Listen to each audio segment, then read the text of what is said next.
Record to the cloud. Yeah. So just, I never like to cancel these things. I really don't. Last time I didn't cancel a single one. It's important to me to keep the fluidity of and the flow of what we're doing, but there was just absolutely no way. And I'm still a little cloudy here. So just bear with me. And like I said, I'm going to try and keep it to, just the lesson, and then we'll move on. I'll send you on your way. I purposefully withheld the next lesson until we spoke this week because I wanted to get clarity on the past two lessons as a group before I pushed you guys into doing the next one, because the next one is a really big one. It's about the feel good formula. Oh, and I'm so glad Marlo's on today because she's the co-creator of the feel good formula. The feel good formula kind of came out of a conversation we had while I was driving on Route 18. And we were doing one of our talks, Marlo and I, and I'm like, and this is what we need. And she's like, this is what we need. And let's do it. It was really kind of crazy what got created. But over the past couple of weeks, we have been really trying to hone in on what it's going to look like to create that feel good life, and have this vision of the idea that the life we want to be living, right? A life that lights us up every day, that we wake up and we're like, yes, this is my life. And there might be some contrast, which we'll talk about. But how does it feel to just own that this is it and it's all happening for me and it's all moving me forward to this vision that I want for myself? But getting clear on that, it can be messy. It can be all tangled up. It can be fuzzy. It's why we created Untangled, because there's so many things that kind of stand in our way.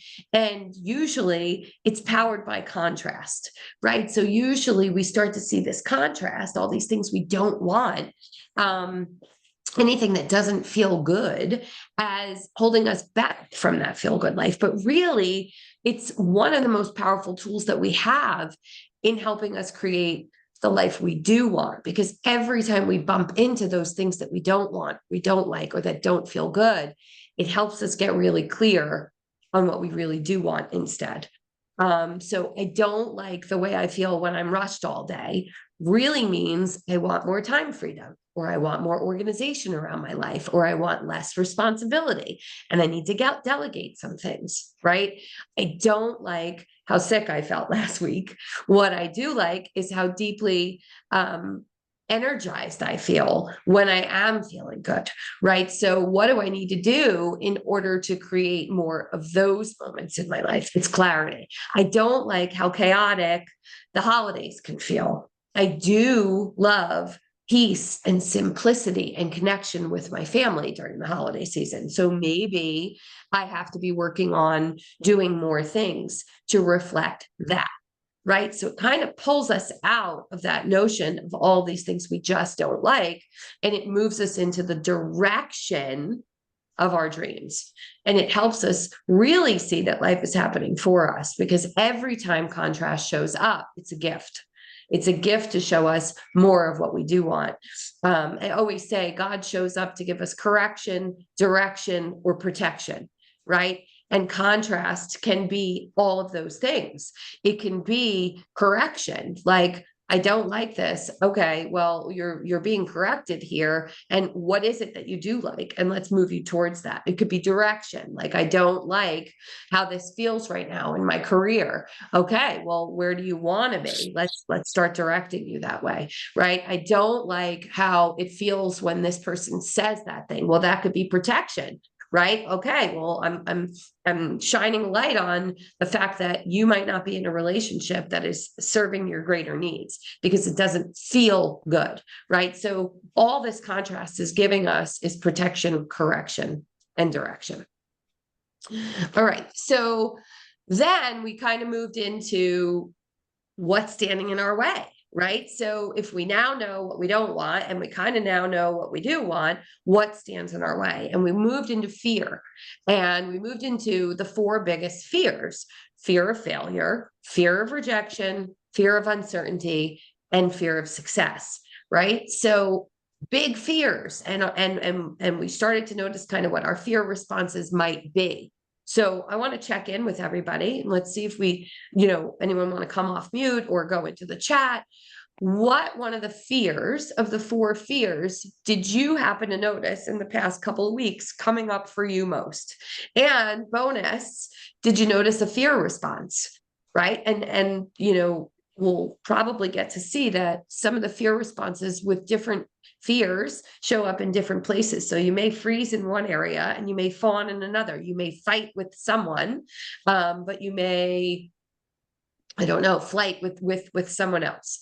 So talk to me about any kind of fears that you noticed or you were able to uncover. And if you have your workbooks, you might have them written down. Marlo, you came off mute very quickly, Marlo. I did, because I had one this morning that was immediate. So I want to share it, because then I was actually on the phone with Amber and I didn't even tell Amber it was going on in the moment.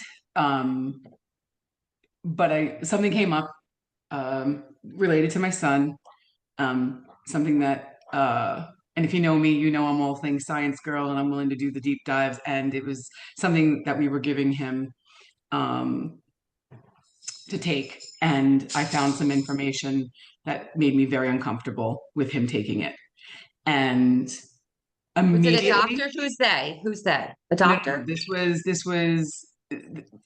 this is a peptide that Okay. was suggested because he's an athlete, Yes. by trainers and all these things. And there's what it comes down to is, if you know me, like I had to clear my head to go the deep dive, and the last few weeks of school I hadn't been able to do the deep dive. Long story short, I did the deep dive this morning to see what it is and what's it all about. And okay, P.S. Long story short, I'm just talking about the fear. Immediately when I saw what was wrong, like with the choice that we made to give him, I had this well of like anger, frustration, and fear. Period. Full stop. Like I could lose my kid in any way, shape, or form. And I went right to the refrigerator. I went right to the refrigerator. Like, because I sit where I do now with this learning, it was complete clarity. I was not confused. And I said, gee, I wonder how many times this has happened in my life when I wasn't aware, right? The fear was welled up so bad. Like I can still feel it. I can still have to take a deep breath. But the beauty was that contrast brought complete clarity to the fear itself. It just came from places we don't have to discuss that now. I know what it is. The fear of losing someone important. All of that is, not. I just the fear itself and what I did to squelch, squelch that. Well, squelch. It was immediate, and I was like, "Holy crap! How many times So have I done this?" which fear response was that? Go ahead, go through the 4, because I can't even think straight this morning. Fight it, Fight. flight it, leave it, get me out of here. Oh, get me out of Freeze. here! Like I don't even want to think about this. Get me out of here. 100% flight. I need Get me something out to of take. here and bring me to the fridge. Get me out of here, and I don't know where to go, so I'm going to go to the fridge. Well, the fridge will create the distraction. It's a chemical reaction. I mean, that I understand now what goes on, right? 100% makes sense to me. But as I'm walking through it, I'm like, what? And I couldn't, and I wasn't even trying to stop it. I just walked through it and I said, okay, I see what I'm doing. I see what this is. This is crazy. I'm like, wow, this is really crazy. And anyway, that was it. So I just, um, yeah, for That's sure. awesome. Yeah. That's a great awareness, right? And it comes on so strong. And that's the beauty of starting to untangle from this stuff is right. It's just being aware. Awareness, you guys. Awareness. It's the first step of everything. Notice it. Right. Everything else comes after. Notice it. Has anybody, and we're going to go into maybe some more fear responses, but has anybody found themselves noticing more just being in this program? Lorraine, Monique, Amber, yeah. Wanda, I don't know if I didn't wasn't looking at you, but yeah, just the notice part, right? Just the notice part changes everything. Just the notice part. Let's talk about more fears. Anybody else want to talk about? Yeah, Lorraine, come off mute. Oh, you're still muted. Good morning, everybody. Good morning. So I've been noticing a lot, right? Jack knows. Some real like true like hang-ups, right? The beliefs like the hang-ups about little things and I went through the list and I listened to the lesson and I was like, okay, I know that there's hangups, but they're deep, right? So like they're not as easy to identify for me. And I'm like, okay, I know this, I know that, or whatever it is. And I said, okay, yeah, this is why I'm doing the work because I'm going to dig deeper as we start learning, right? Because I don't want to touch the thorns, right? So yesterday, this is pretty deep fear. Yesterday I'm at work and in Hudson County there was a sheriff's officer who was killed yesterday. My husband's policeman, and he started there at the sheriff's, and our very good friend, he works there, and my nephew's brother works there, and his wife, who is one of my very good friends, she texts me, is Joe home or is he working? Because she wanted to get more information because her husband texted her and then she couldn't get back to him. So I was like, what are you talking about? And I reached back to Joe really quick and he immediately said to me, he jumped from the building. This is what he's hearing. But that wasn't true. And I freaked out. Now, Jackie and I talked about like, how do you live with this fear, right? And I say, no, we just don't think about it. It could happen. It could, he can walk down the street, something can happen or whatever it is. But that fear exposed itself yesterday. And I couldn't work. I couldn't think. I was staying calm. My immediate response was to go home. I can't work anymore. This wasn't happening to me. This wasn't an intimate relationship. He was someone who works there, but I was immediately ready to leave. And a friend came over to me, was talking to me once, like, are you okay? Whatever. And immediately both of us went back to 9/11 and leaving that building because I still work in the same place when we saw the buildings fall. And that fear was just there. And we just, everybody was there. Everyone of a certain age was involved, has someone involved. But we kind of put that aside. And I didn't realize how prominent that was in my response. Because when we had the flyover a few years later, I immediately got up from my desk and left my team. And I left. And I came back to work and I said, I can't be part of the rescue plan to count heads at the location. I know I cannot. I will not be here. And my husband told me, something happens again, you get in the car and you leave that area. Because I work in downtown Jersey City and that's kind of where it is. But that fear is just in like every day. And we as a country and an area and I know everyone kind of moved past it, but it was so there. Like this was something completely not related to me. I had a conversation in text and I was shut down. Yeah. But guess what?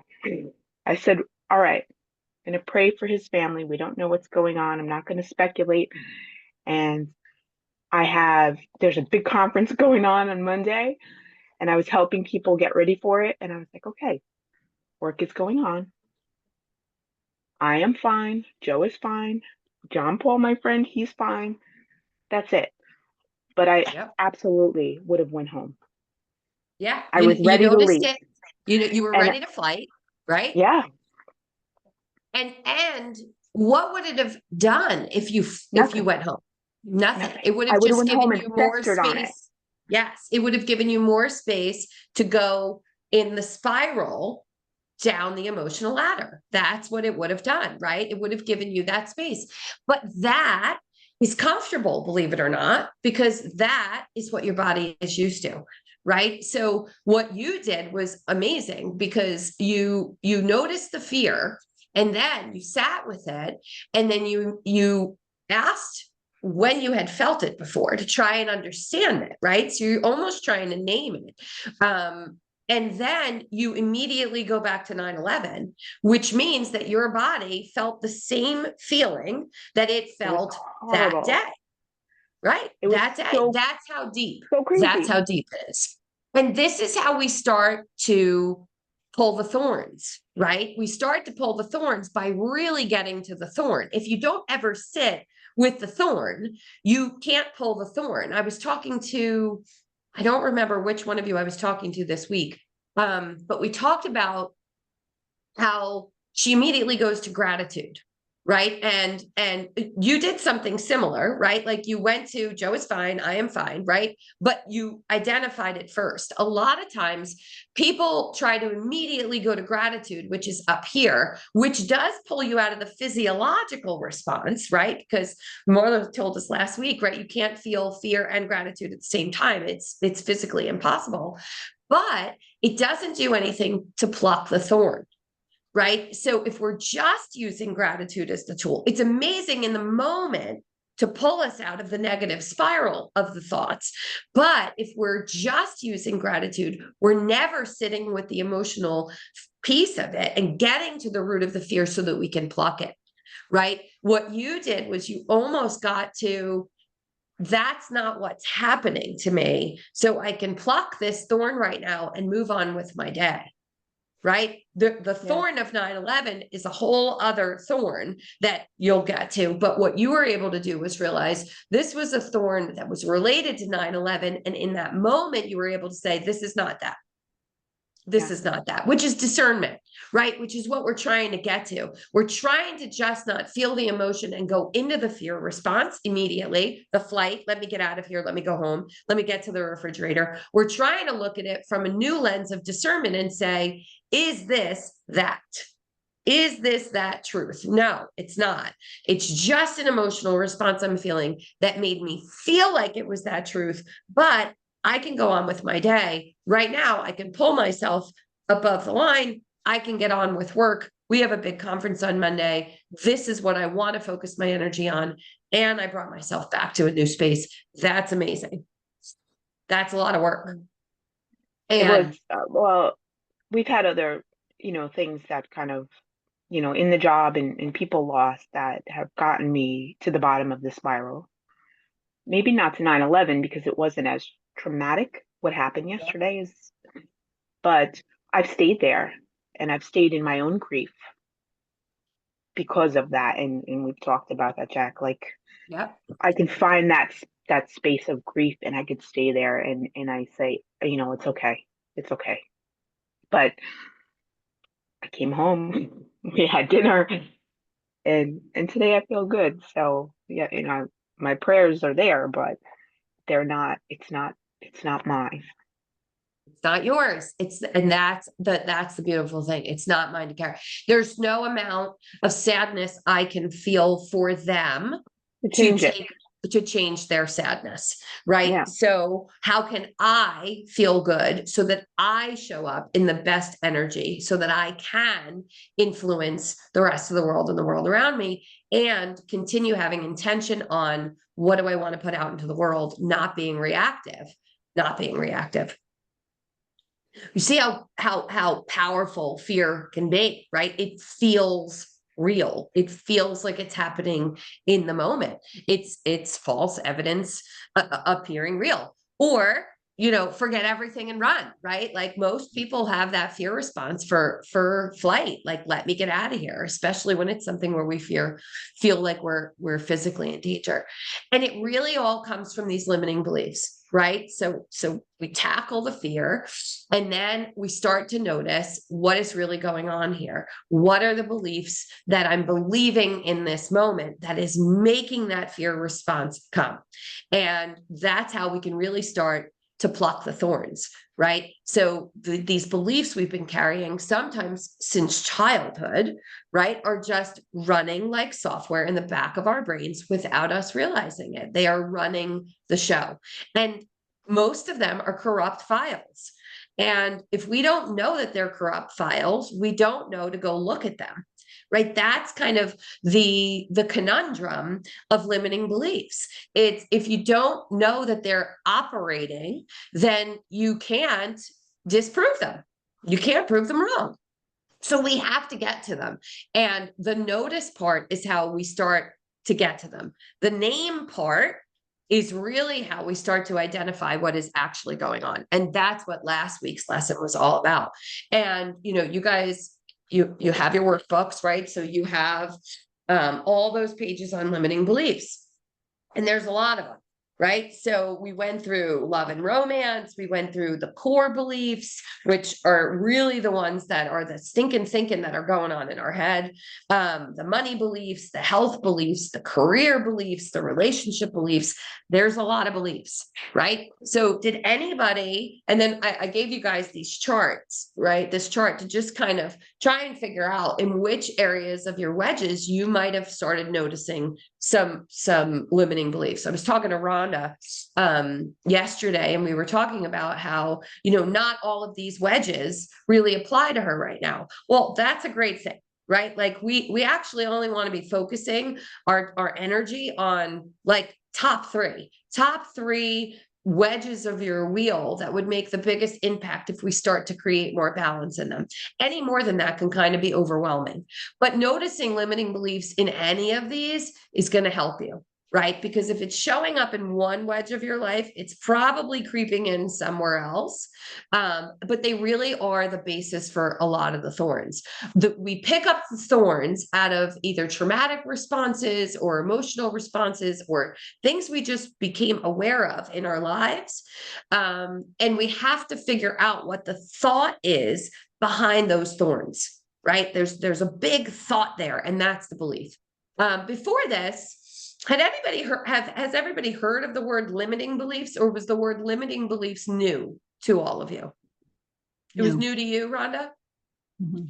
Yeah, I realized that in a lot of my research creating a lot of the workshops, that a lot of people that have never done any of this work before really have never even heard the term limiting beliefs, right? So we have beliefs, and then we have beliefs that empower us, and we have beliefs that limit us, right? We have a ton of beliefs. This is about finding the ones that are really holding us back from getting the kind of results in our lives in all the different areas that we want.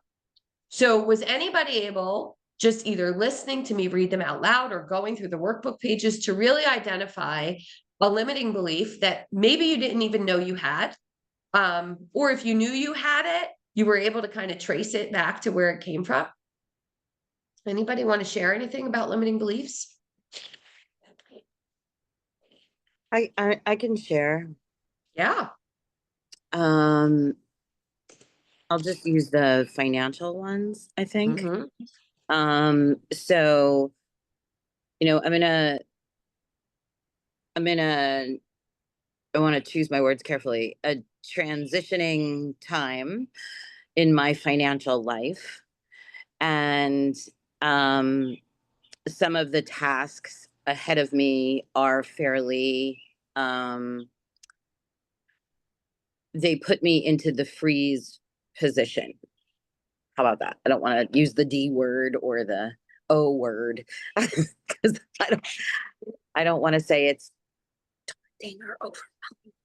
Oh, she's watching the energy of her words, ladies and gentlemen. I love it. Yes. I love it. So I just want to say I have noticed that I have been in freeze for a little bit of time here on some of these things that are needing to be addressed. And one of the limiting beliefs that I keep coming back to is that I don't know how to handle money, and that I'll always have, I'll always have this struggle. I'll always be in debt. I'll never have financial security. I'll always, be overwhelmed by money. Those are kind of the things that are part of it. And so those are the things I've identified. And there's definitely a lot of places that I could tie it back to. It's not just one. This is a belief system that has kind of come over a long period of time. And then I also think that, there are certain instances in my brain that I can tie it back to specific experiences. But then I also think about like kind of my lack of education around personal financial management, and how instead of pursuing those things, I shamed myself for just not understanding how to fix it and learning. I just, and I'm a smart woman, and I'm sure that if I dove in and just did a little, dig, I would, get to the tool sets that I needed to bear with it. But instead, what happens is I get into such a fear response, and it triggers so many things, from losing my house when, in my first marriage, to squandering quite a large amount of money that I had made when I was a teenager, so there's a lot of things that it directly correlates to. And I just lost my point. But anyway, that is so it put me into this fear response of freeze. And so I definitely have noticed it. And my goal today is to sit down and confront a couple of these two kind of really challenging things. And Marlo and I talked a couple weeks ago, and she was like, can you just do 15 minutes a day? And I said yes, but I couldn't, and I didn't. And so today I'm gonna tackle it again, but I'm using the tools to move me out of freeze. Yeah. And just being able to identify that freeze is where you're at and say it out loud, right? Like, we've been working together for a long time. Just being able to say, and I know you were trying to avoid the words, but I'm just gonna show the emotional ladder here, right? So, basically you whispered overwhelmed, right? But look at what happens when the overwhelm, right? So we're talking about the finances, and we go to, I'm overwhelmed. Once again, I'm overwhelmed, right? So I'm overwhelmed. And then you go down the spiral to see how you're in freeze, right? Because you go to disappointed. I'm disappointed that I'm here. I'm this age and this is where I'm at. And I'm still dealing with the same things that have been plaguing me for years. I'm back in this spot. Then you go to doubtful. I really am never going to be able to get myself out of this. What is wrong with me? Like I'm not going to be. And then you go to blameful, right? There's your teenage self. If I had just learned when I was a teenager, 40 years ago, not to play with money like that. Thanks for pointing it out, Jackie. It is. It's 4 decades you're holding on to this belief. That's the point, right? Like, it's 4 decades that you're telling that you're blaming your teenage self for squandering money. And then you go to angry. Like, right. And then talk about a right? broken file program. What did you call it? The corrupt file. Corrupt file, right? Then you go to anger, you go to hate, you go to guilt, you go to shame, and you're in fear. And now you're in this fear response. And of course you shut down. Of course you say, I'm not looking at any of this, because there's 4 decades worth of beliefs that are just going to jump in my head as soon as I start to work through this. And I don't want to go there, because that's really heavy. Look how heavy that is. It's very heavy. It's heavy. You guys, we do more to avoid pain than to seek pleasure. So yes, would it be pleasurable to have your finances figured out? 100%. But the fear of what it's going to look like to walk through those emotions, no wonder you can't do it for 15 minutes a day. Sometimes you need someone to crawl into bed with you. I don't know. I thought about saying it like I don't want it to be creepy, but to just hug you and to walk you through it and to pull you out of bed and be like, let's just sit down and look at it, because it's really not so scary. But sometimes even just looking at it by ourselves without that support of someone that could help us if we sunk, right? I'm going in the water. I'm consciously going in the water, and I need someone there in case I drown, right? Sometimes that's all it means. It's we just can't do it alone. And Amber and I spoke on Friday, and I was like, we're going to do this together this weekend. Even if I just stood in your house while you looked at that paper, right? Yeah. Well, I was even like, I could just come to your house and sit while you're doing work. Like, it was like, it didn't matter where it was.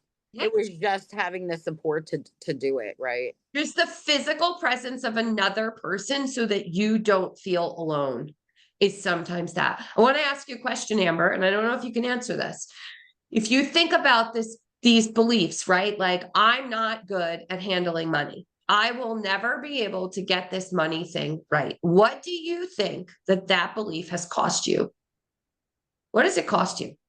Oh my gosh.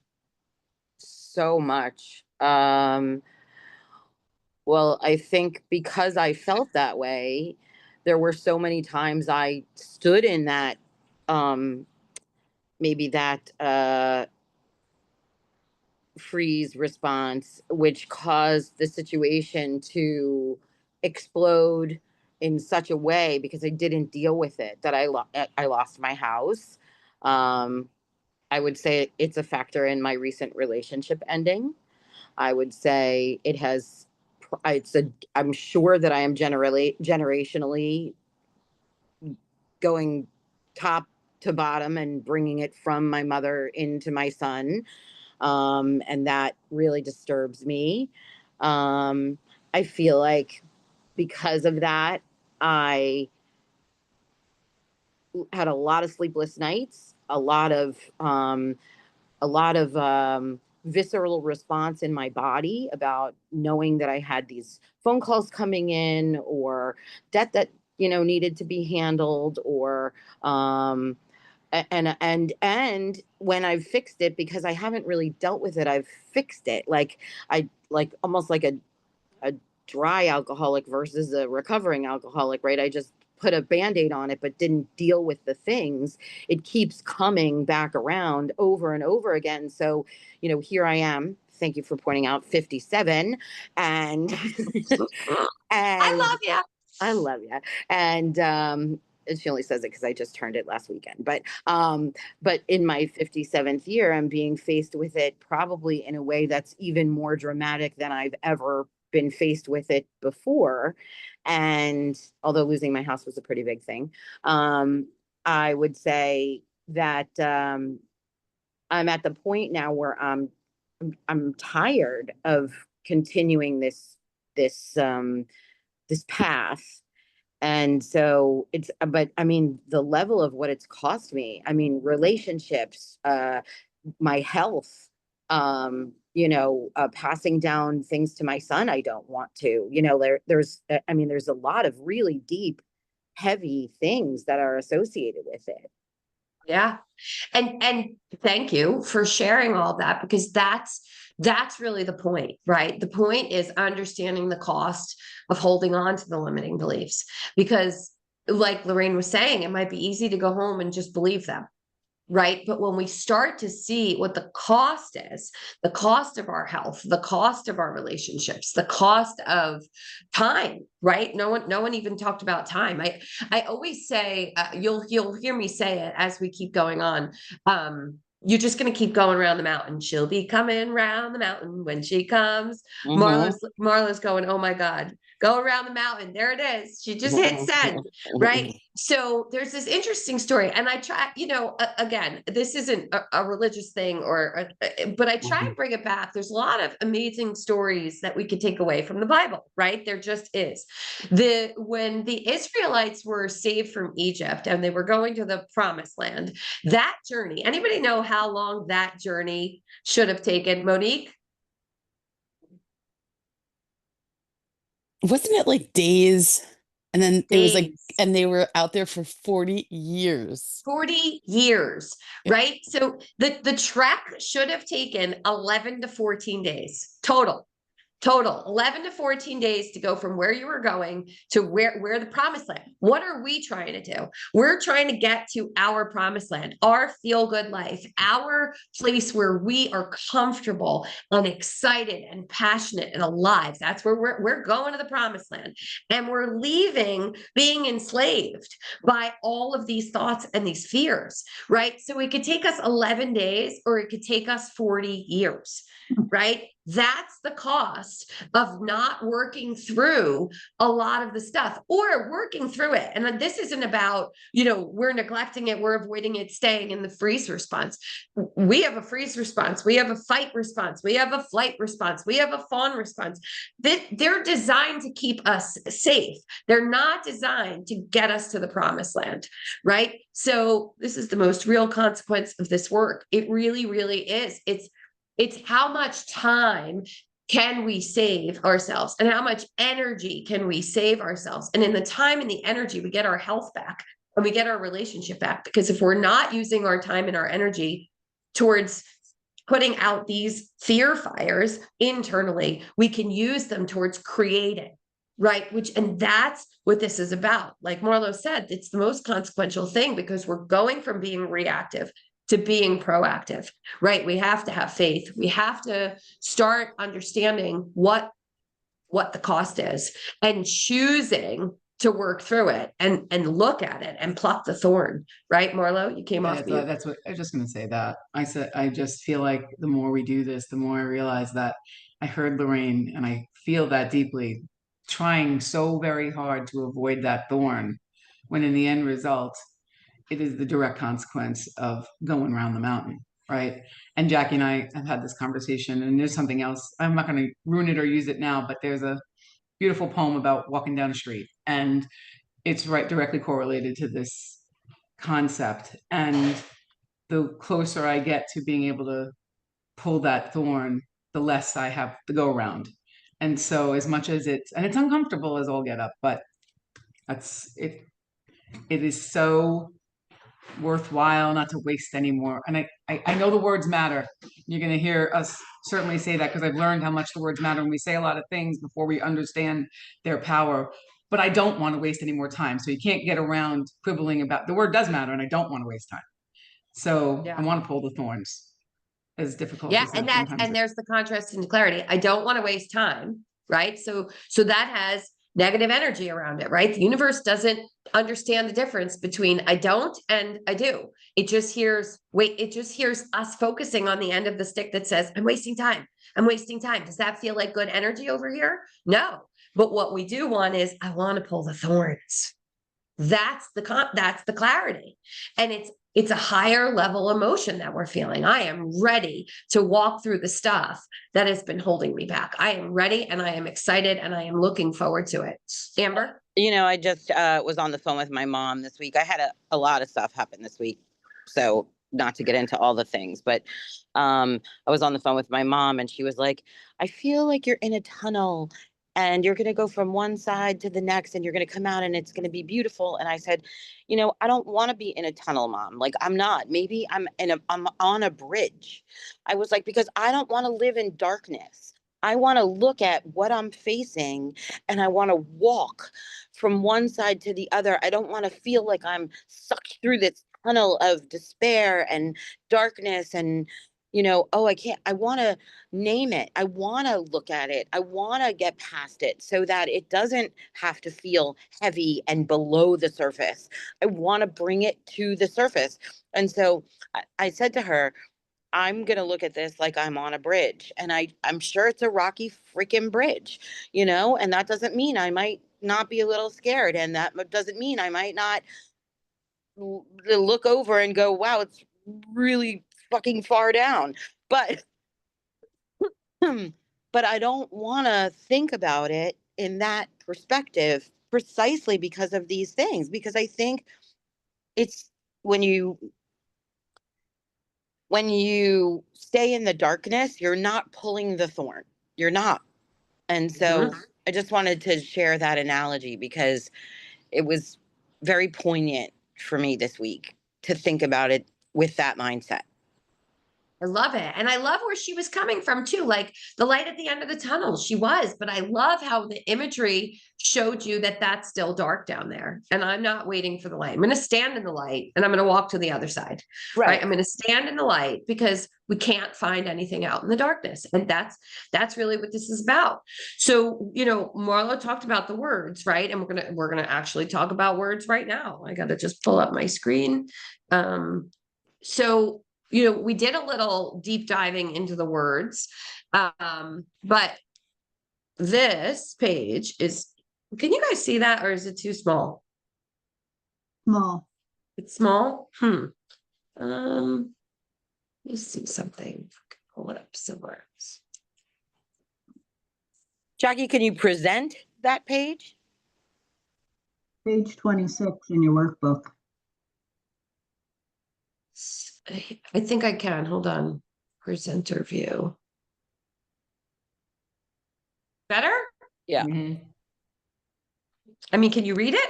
For the most part. You can zoom in on your screen. if you're on an iPhone, you can zoom in on your screen. But even Oh yeah, Jackie you can, guys, that might be what has to happen because I can't Zoom in Oh, presenter view. you should be, You there should should, be able you're on a to. laptop? Yeah. I'm on You a should be laptop. able to. When I go up to it, I'm zooming in, nothing's happening. Like Hmm. I'm at 150. Hmm. It's very weird. Can you pinch it and enlarge it or no?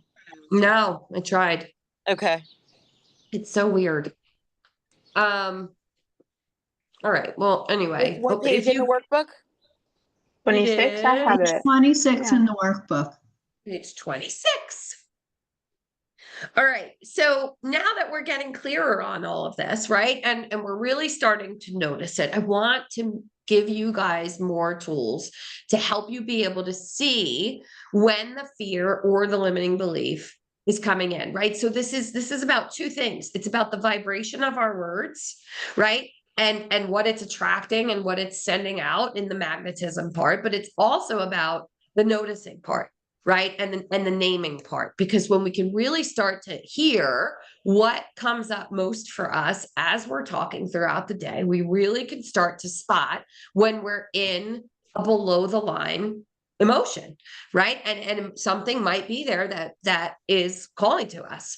So the language that you use is always going to give it away. So I want to run through like a couple of these common phrases, right? So I can't, right? So I want you to think about every time throughout the day that you hear yourself saying you can't or other people saying they can't. So does anybody have like a visceral reaction when you hear other people say I can't? Do you notice it?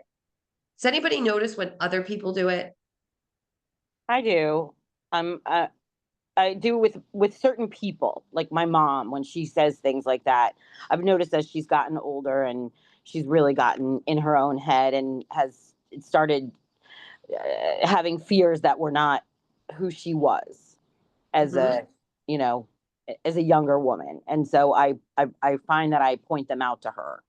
And my business partner and I, we have uh, we have a like a corporate mandate in our business that we do not say those things. And when there's something we can't do, we actually say, "Oh, that's something I don't know how to do yet."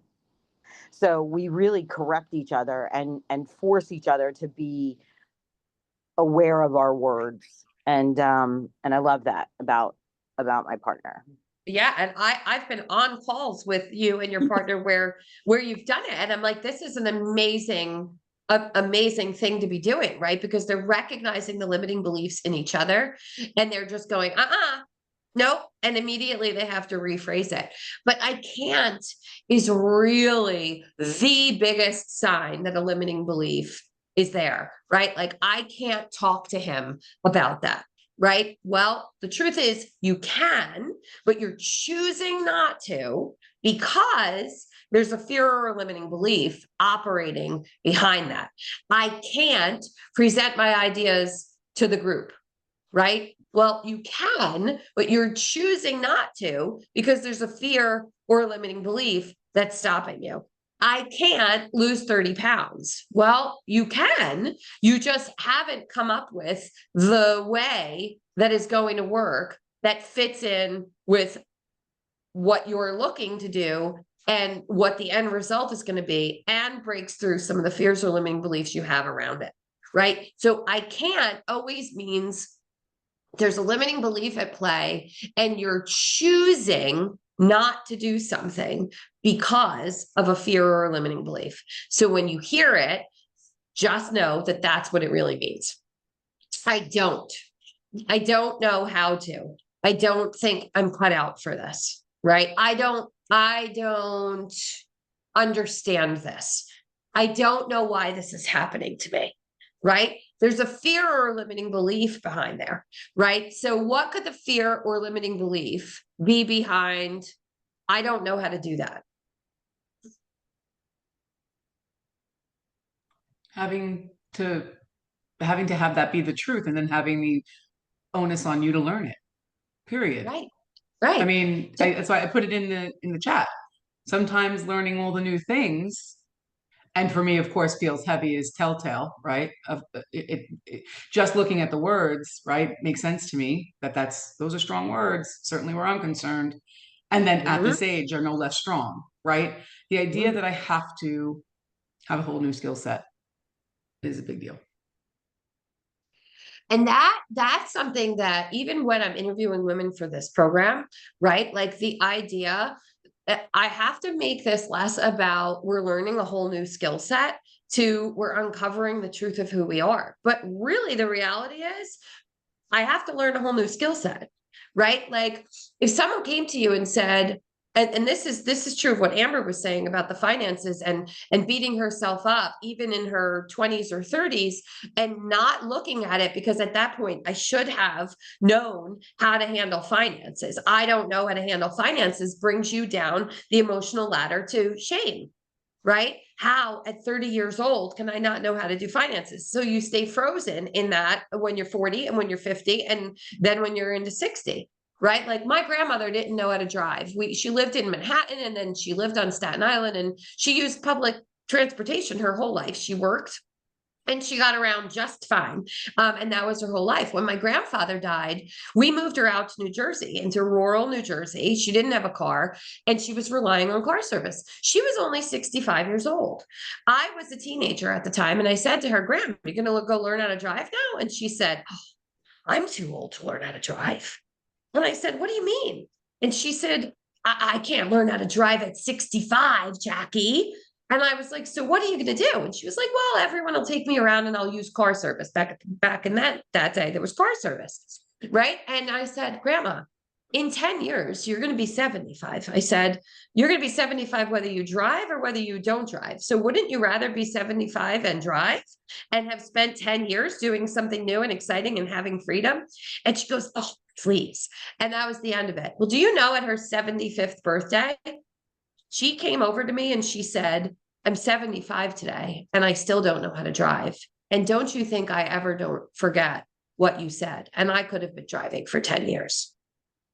And in that moment, she realized the power of the limiting belief that at 65, she was too old to do something new because it was so overwhelming for her. At 65, I'm going to learn how to drive a vehicle, and then I'm going to have to go and get a car.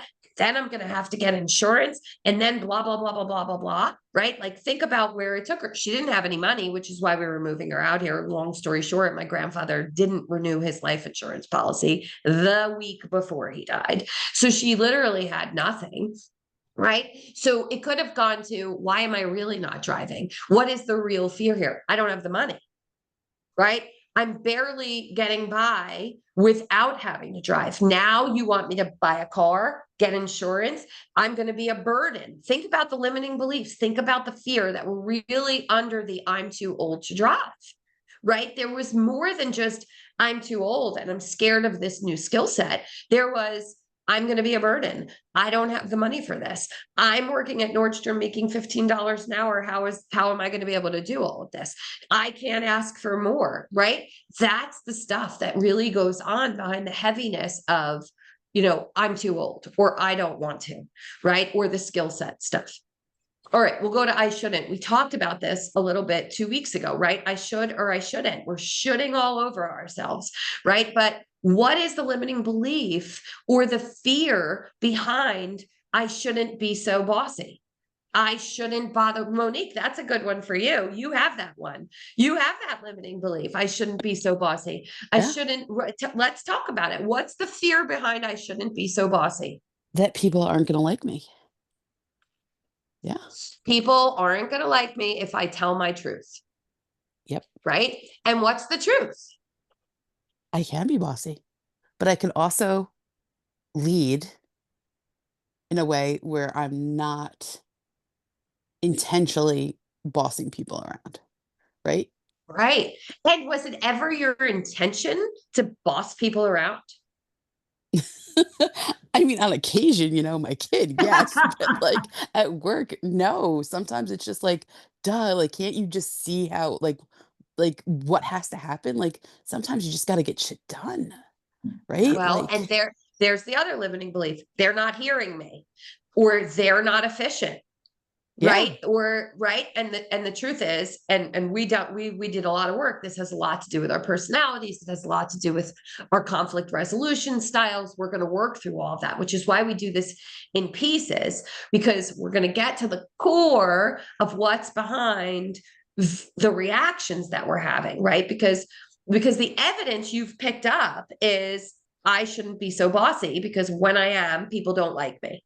And I want people to like me, right? Contrast is, I don't want people to not like me. Clarity is, I really enjoy it when I'm connected with people, especially at work, right? So how do I get to the contrast from the clarity? Lorraine's saying, what about I won't? You say I won't a lot, right? Yeah, Lorraine, come off mute. Right? So what do you think the limiting belief behind I won't is? So what came up for me is like I went through the list and I keep saying, well, I won't, or I wouldn't do that, or I won't.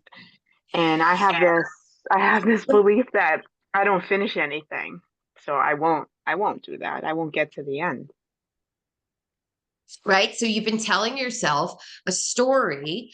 I used it in the example of the lesson. Like, I'm a procrastinator. No, you have procrastinated at points in your life out of fear. Now we know that procrastination is freeze. That's what it is, right? It's a fear response. So I won't, or I wouldn't, or whatever. You're reminding yourself not to go there because you could fail.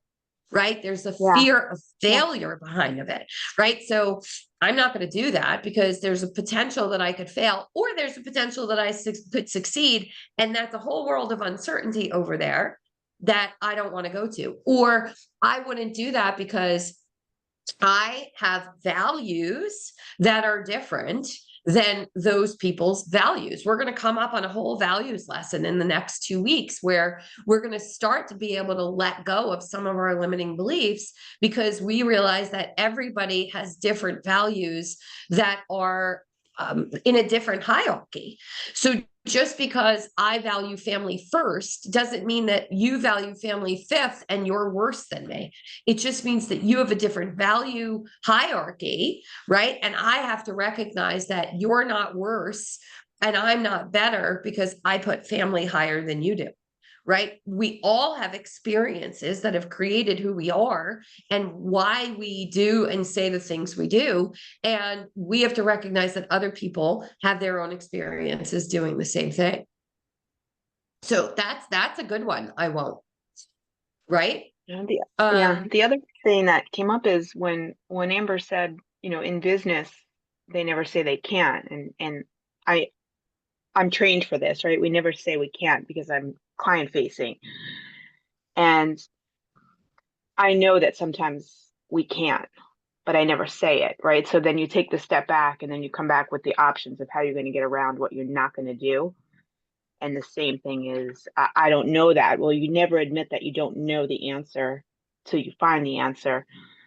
So those things aren't in my language.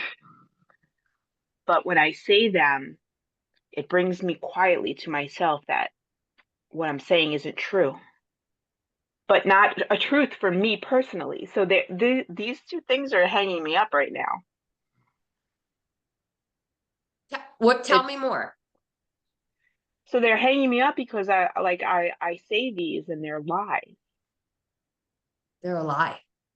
And I've been saying it for 25 years, right? They're trained blocks. They're trained to reset the conversation or the expectation for someone. And I do it all day. And you think it but here's the truth. It's not a lie. That's actually the truth. Your story that you're telling yourself is that it's a lie because you have been asked to remove the language. Right. Yeah. And so somewhere along the line, you picked up that that's the lie. So I'm being asked to lie to these people. Guess what? I'm moving ahead a second here because this is what we're going to learn to figure out. Right. So is it really true? Right. The truth is it's not true. The truth is, you can't deliver something that they're asking for in those specific ways, but you can deliver the feeling of the end result that they're looking for, right? That's the truth. So it's the lie is that I'm lying when I don't use the word I can't. That's the lie because we really can't. So we notice it, we name it, we ask if it's true, right? And what you're talking about is it really is true. I can't deliver that, right? But I can't tell them I can't deliver that, right? So in the Yeah. feel good formula, which is the lesson we're moving into, we're going to start to talk about challenging that. Is it true? Because is it true in some capacity? Maybe, but in most senses, it's not fully true. It's just that we need a new perspective on it, or we need a new plan to get to the core end of what we're looking to get to. That's really what you're being trained to do. You're being Yeah, trained to it's take the I can. Yeah, like I even didn't say it the way that I'm trained to say it is I can help with that. I can come back with that. I can do that. And a lot of times there isn't an answer, right? There's Yeah. other options that we build for it, but it's like I really can't do it. And that is where the lie is. And I love that clarification because that is a lie, right? Just saying I Yeah. can. And it's going to bring me to something else. I'm going to pull up something. So your brain knows it's a lie, right? So number one, those of us that have a value of integrity and authenticity, that is a very difficult pill to swallow, having to deliver a lie and say, I can. How come this is not letting me? Okay, hold on. So our brains, they call bullshit on lies, and our energy drops when our brains call bullshit on lies, because now we're sitting in a lower level emotional place and we don't like it. So hold on. So instead of saying I can, and this is really what they should be teaching you versus saying I can do this, right? And then coming up with some sort of a lie that you don't believe. Because if the energy behind what you're putting out is that you don't believe it, they feel that. So it's mirror energy, right? Like the scientific thing is that people are feeling the mirror neurons from what you're putting out. So our words can say whatever it is we feel like saying in actual language, but if the emotion behind the words isn't there, they're feeling the actual emotion. So if you're just plain saying I can, they're not going to believe it, which is why, I don't know if you guys ever, watch Saturday Night Live, and Stuart Smalley would be like, I'm smart enough, and gosh darn it, people like me, when he looked in the mirror, right? Like, I can't do that. My brain has a bullshit meter that says absolutely not. Like, don't tell me something that's not true, because it's not true, because I live in authenticity and integrity. It is my number one and number two value system, is to be authentic and honest and live in integrity.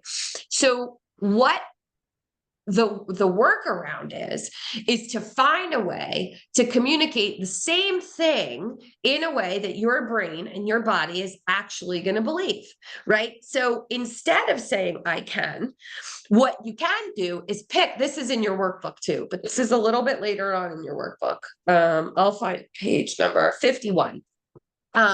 You pick something from what I call alternatives to affirmations.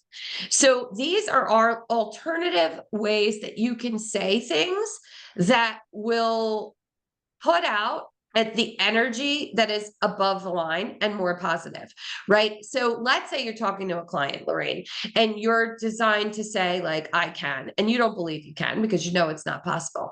What could you say from this list? See if you could look at this list, just pick something and say it in this way instead.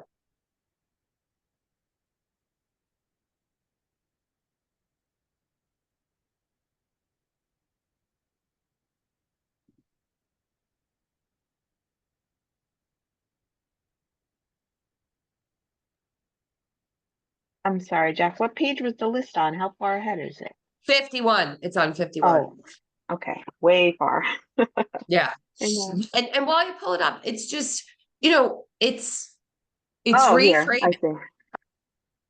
It's reframing. So let's say, you can't, and they asked you to do something and you're supposed to deliver and I can, right? Instead, what could you say? Um, ooh. These are all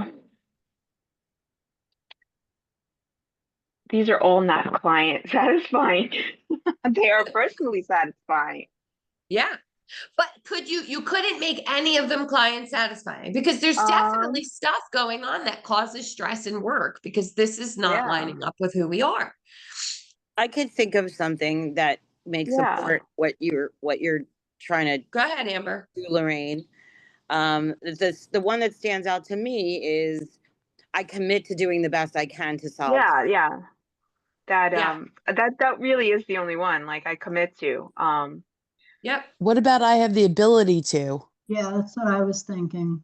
Yeah, that we can't say that either because it sounds as if you're leading to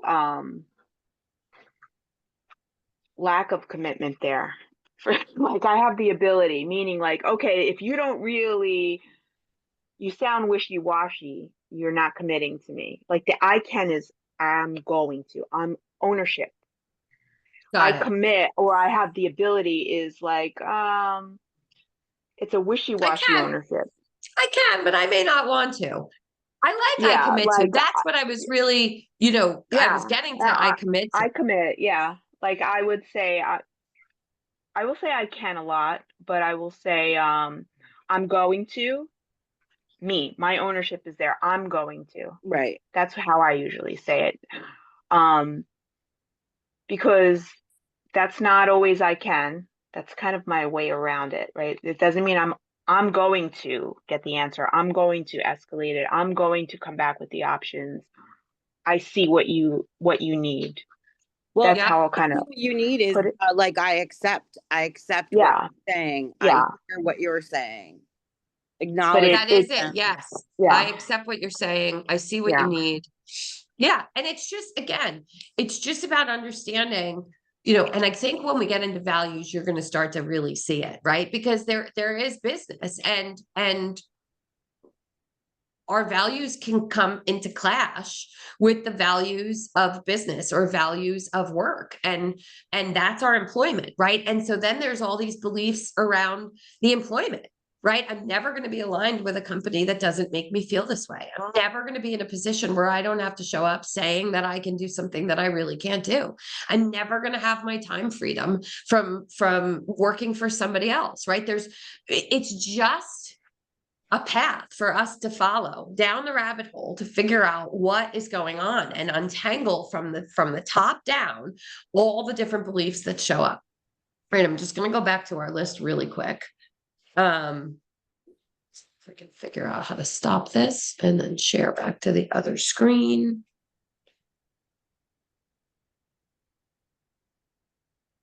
In here. I think so. Yes, presenter mode.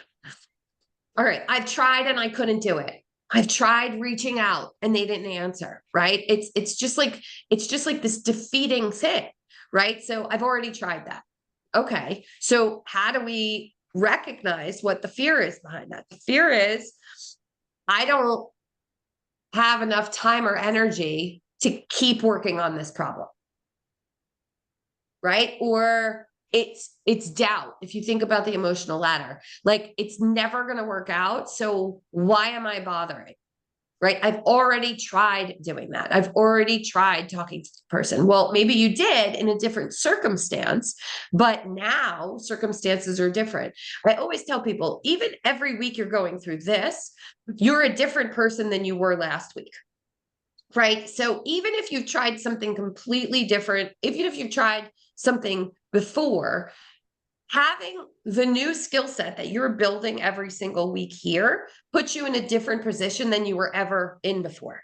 right? I will say the old version of you tried.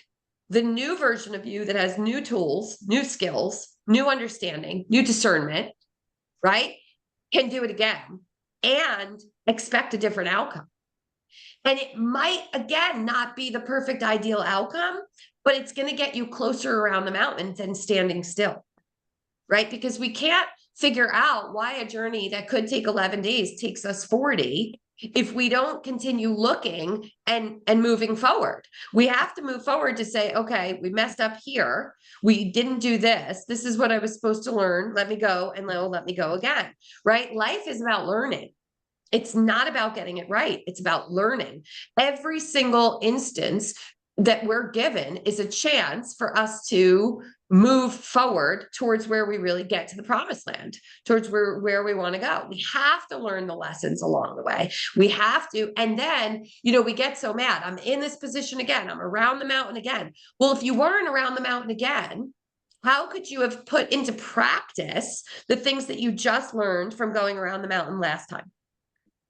Right? But we have fear around going around the mountain again because it was uncomfortable, right? We didn't like it. It didn't feel good. We have fear around, I'm going to have to keep doing this, but that's a limiting belief. The truth is you only keep doing it until you get it right. And Abraham Hicks will say, I never get it right and I never get it done, because it's always evolving and the finish line is always moving, right? Because once we do get to the promised land, we figure out another promised land we want to go to, right? So, and half of the time we don't even stop and smell the roses along the way and appreciate how far we've come. So I want you guys this week to really be looking out for these statements. I want you to look at page 26. I want you to really look through these. I want you to think about the limiting beliefs that you've circled in your workbooks. And I want you to see what fear and what limiting belief is coming up when you hear yourself say these things. And I'm going to tell you, it's a lot easier to notice them in other people. It's a lot easier to hear these things coming out of other people's mouths, because when we're saying them, we're usually already in a fear response and our amygdala can't even process it. So just try and pick up on it, right? And this is not about solving it, right? So in the next lesson, we're noticing the limiting belief. That's where we are now. We're naming the limiting belief. And in the next lesson, we're going to learn how to turn them around. We're going to learn how to really use those alternatives to affirmations to flip the script and tell ourselves the truth. We're going to use things like what I know is statements, right? So what I know is I can do it. I just can't do it that way, right? What I know is I can change my finances. I have changed my finances in the past. What I know is this belief for Amber of I'm never going to work this out is not true.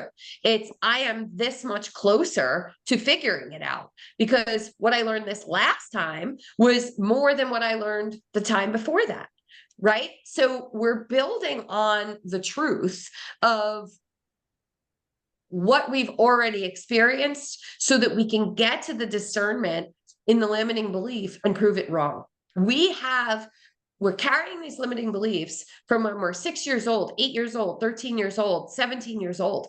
90% of all of our beliefs came before the age of 13. 90%. And we've never gone back and revisited them. I think I told Lorraine this story about the cardboard box, and I'll leave you kind of with this.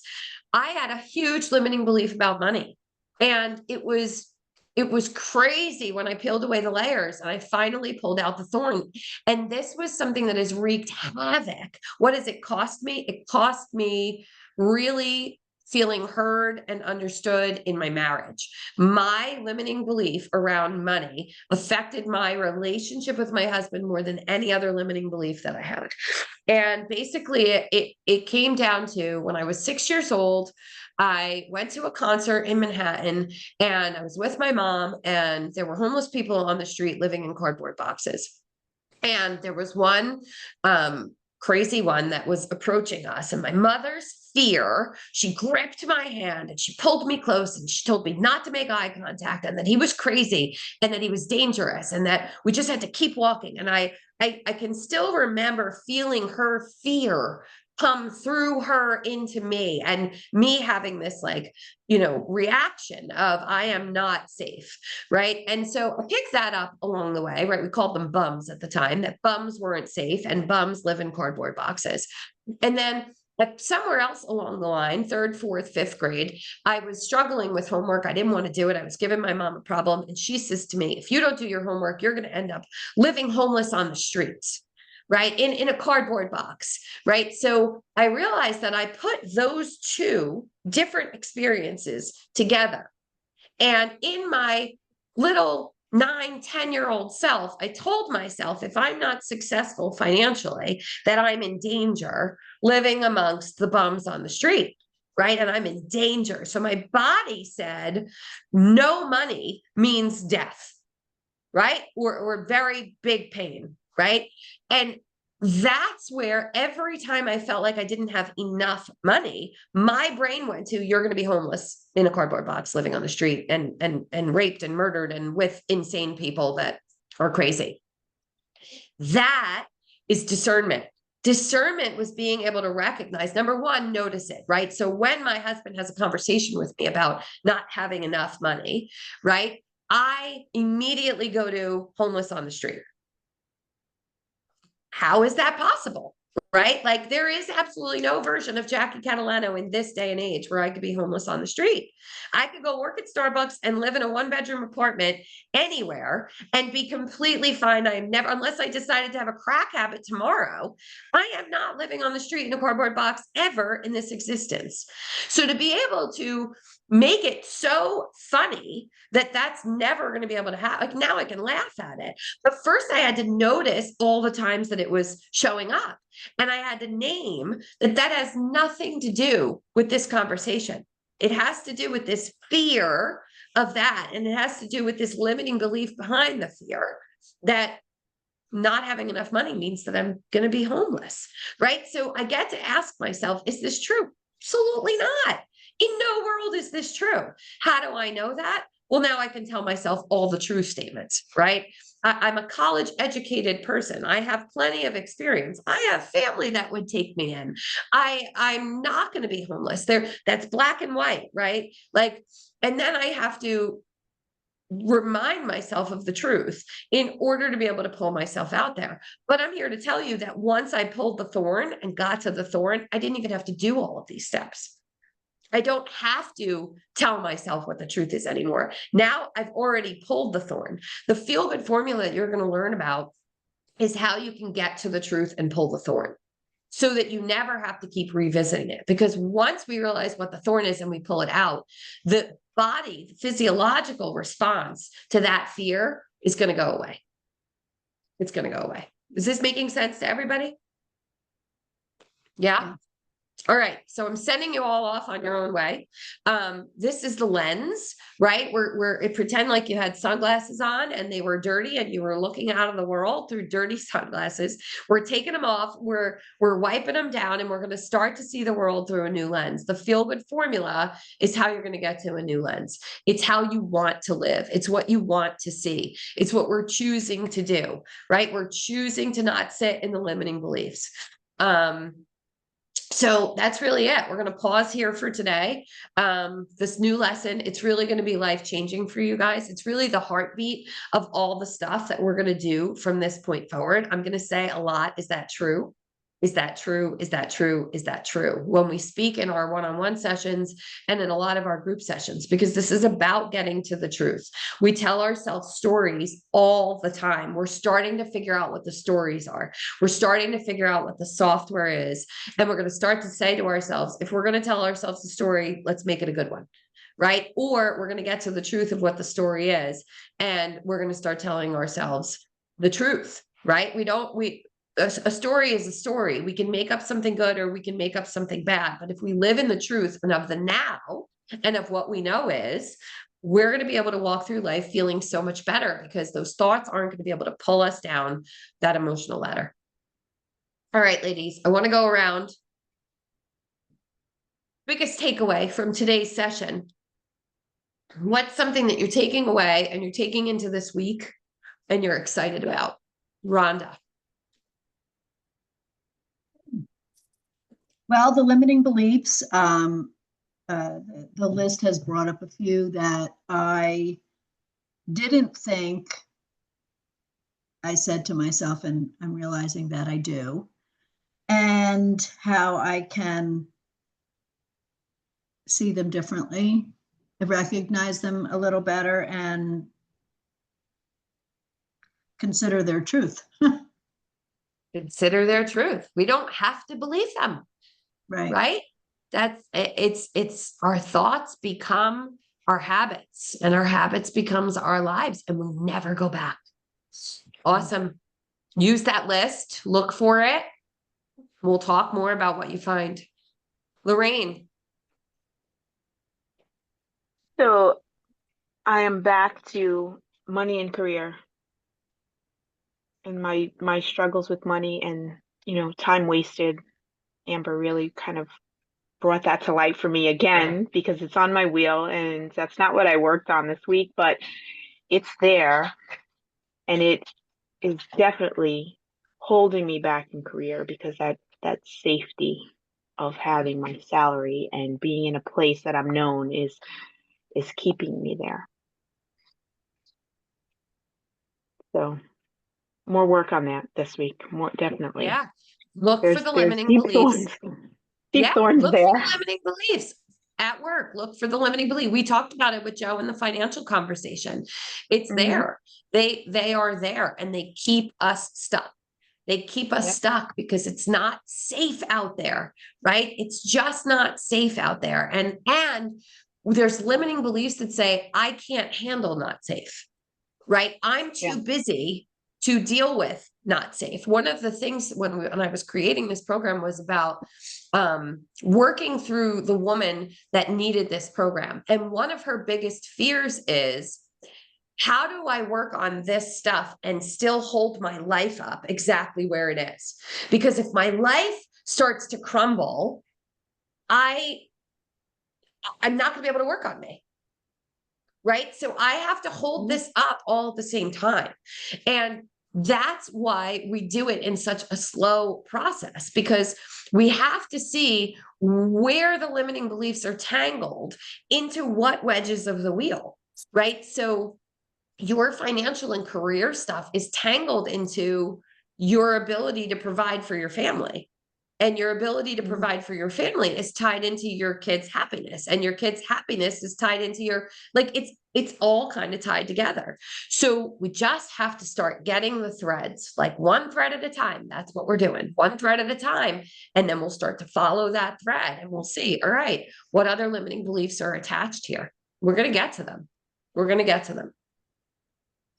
Marlo, biggest takeaway. I'm recognizing that there's a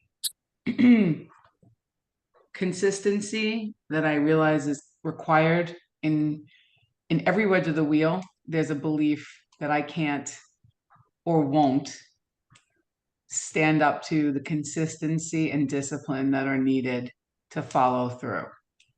That when I think in every single wedge, I wrote a lot today. It requires, at the heart of every limiting belief is the requirement that I can stand up and be consistent, and be disciplined about it. And then when I think about it's every wedge that it affects. And I guess somewhere there's this belief that, and it keeps coming up just this way, at this point, at this point, at this point, is the phrase. I've had the ability to have the consistency and the discipline. And you certainly, and Amber, have heard me say, where is that girl? How do I uncover where she went to? But I'm recognizing that's the limiting belief. She didn't go anywhere, right? It's what was required of her that I'm going to use the word because that's what's true. And in my other work with Lynette, I'm hiding from that work because I know what it requires. And it's required in every wedge. It requires the fortitude to walk through all the things we haven't been willing to do. That's what it requires. And each one of them, and it could feel so big and so overwhelming because each one of those has its own fears behind it. Each one of them, right? If I confront this in my relationship, if I confront this in my finances, if I confront this in my health, they each have their own perceived consequences, right? But the end result is we stay stuck. If we And don't it feels like start today it's all answered by one discipline, like one answer. one. And the Structure. limiting belief is I am not consistent or disciplined. That's how you're freezing. That's how you're allowing yourself to stay stuck in any of them, is the limiting belief that you tell yourself, I'm not consistent or disciplined. And it's not true. That is just not true. Right. What I know is that it's not true. I know it's not, right? So it's just a matter of Believing what it. I have to say this, it reminds me of a concept that we had shared a while ago, which was like, you're so you don't want to stick to a schedule, right? Because it seems so confining.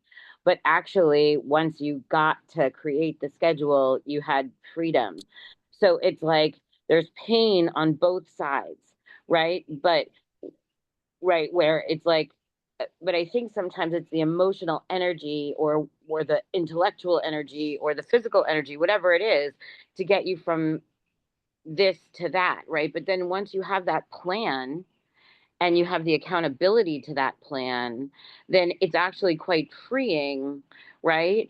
But like I know in my freeze response, I know I'm going to feel better once I have that budget or that thing that I need to file filed or that, but the work that it's going to take for me to find those documents, for me to get that tactical, for me to do all those things is so like makes me not breathe. So it's like getting to that other side, right, Marlo? Yeah. And then once you're there, it's it's got its own sense of relief and freedom and you know Which choose your heart, right? right, So they're both hard, right? What Amber's saying is there's pain on both sides, right? So we either walk through the pain up front or we stay in the pain on the back end because we don't do it, right? So when I say choose your heart, there's one heart that leads you to this feel good life. And then there's one heart that keeps you stuck in a life that doesn't, right? So both are hard. are you Both going through the require the bridge or the same. tunnel? Right. Do you want the bridge or the tunnel? Right. Do you want to be walking in the light and in that heart, or you want to stay in the tunnel and be buried? It's choose your heart, but it's really about what do I want and what am I willing to do to get it, and being clear. Clarity is the answer. Clarity is the answer because it takes us from what I don't want and it pulls the energy up, and this is what I do want. And we're going to get really clear on why we want it to. We really are. So, it's all coming, but just the awareness of I am not consistent or disciplined, Marlo, is huge because that is not the truth, right? So now you can start breaking down to in each and every wedge what the truth is. And now we pull that belief out of the water and we have to go to something else. Monique, biggest takeaway.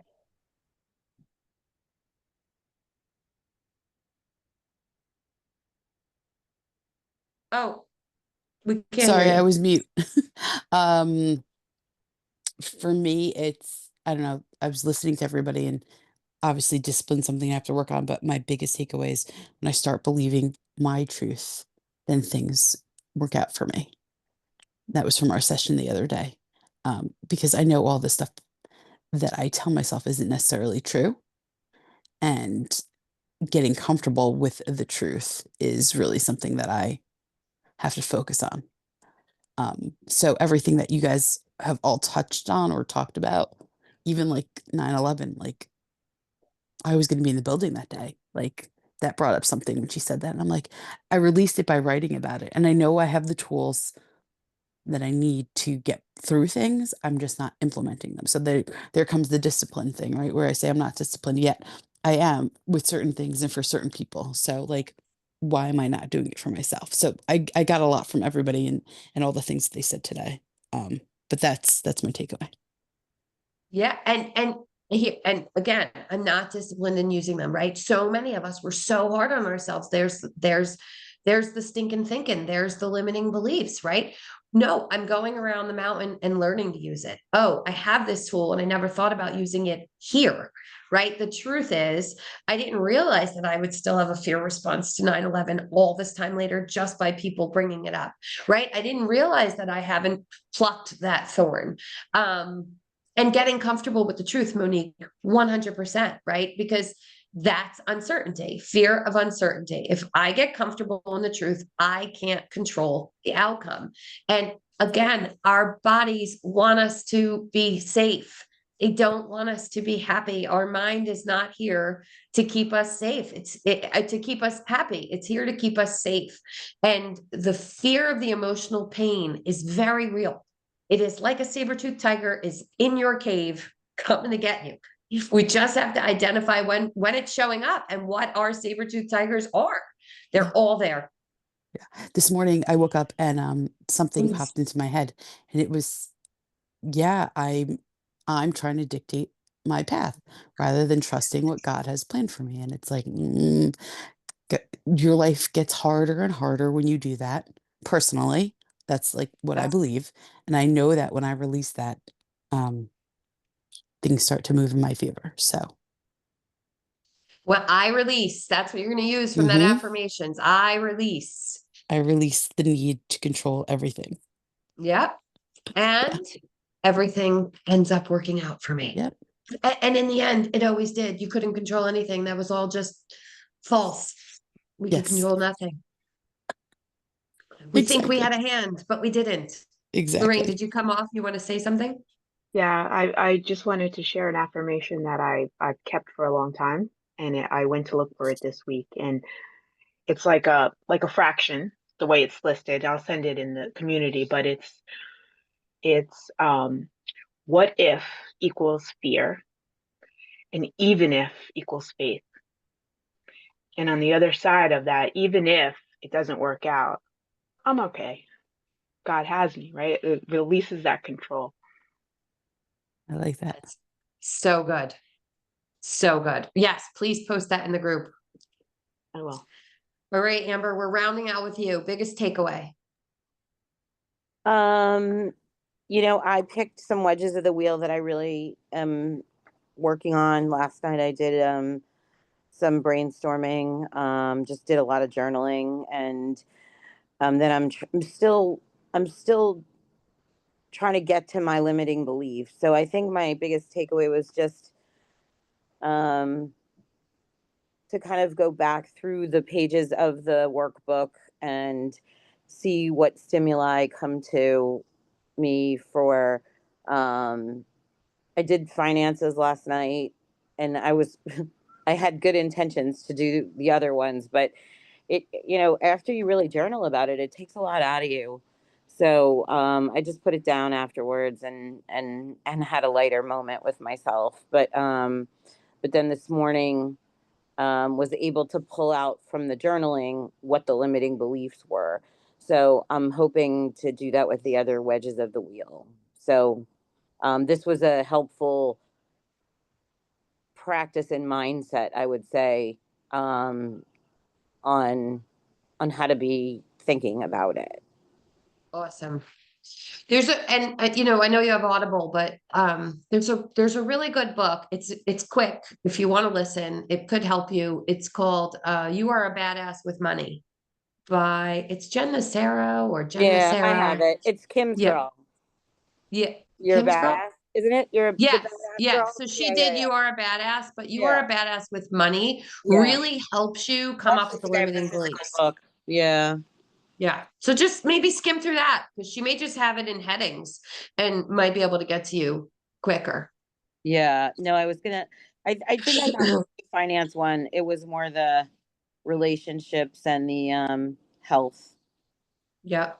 that I was gonna start on next. But yeah, it was I very much enjoyed today's session. All right. Well, thank you all for coming.